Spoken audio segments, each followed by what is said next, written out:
Pan India star Prabhas, Tollywood crazy director Maruthi డైరెక్షన్లో వస్తున్న movie the రాజా సాబ్ నుంచి ట్రైలర్ రిలీజ్ అయింది. ఫ్యాన్స్ ఎంతగానో ఎదురుచూస్తున్న ఈ సినిమా ట్రైలర్ ఇవాళ సాయంత్రం 6 గంటలకు రిలీజైంది. ట్రైలర్ మొత్తం ఎంతో ఆసక్తిగా కట్ చేశారు. ప్రభాస్ కామెడీ టైమింగ్ బాగుంది. పుట్టలో చేయి పెడితే కుట్టడానికి నేనేమైనా చిమనా, రాక్షసుడ్ని అని డార్లింగ్ చెప్పిన డైలాగ్ ట్రైలర్కు హైలైట్గా నిలిచింది. ఈ మూవీలో ప్రభాస్ డ్యూయర్ రోల్లో కనిపిస్తున్నారు. ప్రేక్షకులు కొత్త అనుభూతిని పొందుతారు. వైబ్, విజువల్స్లో వింటేజ్ డార్లింగ్ కనిపిస్తున్నారు. హారర్కు హాస్యాన్ని జోడించడంలో డైరెక్టర్ మారుతి మరోసారి సక్సెస్ అయినట్లు తెలుస్తోంది.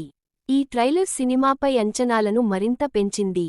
ఈ మూవీని సంక్రాంతికి కానుకగా జనవరి 9 ప్రపంచవ్యాప్తంగా 5 భాషల్లో విడుదల కానుంది. గతంలో రిలీజైన ది రాజాసాబ్ టీజర్ సైతం ప్రేక్షకుల్ని విపరీతంగా ఆకట్టుకుంది. ఈ టీజర్కు మంచి రెస్పాన్స్ వచ్చింది. ఇందులో ప్రభాస్ వింటేజ్ లుక్లో వావ్ అనిపించారు.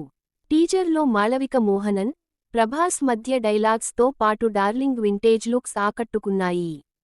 సినిమాలోనూ ఆ ఫార్ములాను పకడ్బందీగా అనుసరించారు. ఈ మూవీలో నిధి అగర్వాల్, మాళవిక మోహనన్, రిద్ది కుమార్ హీరోయిన్లుగా కీలక పాత్రలు పోషిస్తున్నారు. అలాగే బాలీవుడ్ స్టార్ నటుడు సంజయ్ దత్ కీలక పాత్రలో కనిపించనున్నారు. తమన్ సంగీతం అందిస్తున్న ఈ సినిమాను పీపుల్ మీడియా ఫ్యాక్టరీ బ్యానర్పై టీజీ విశ్వ ప్రసాద్ నిర్మించారు. Please subscribe friends.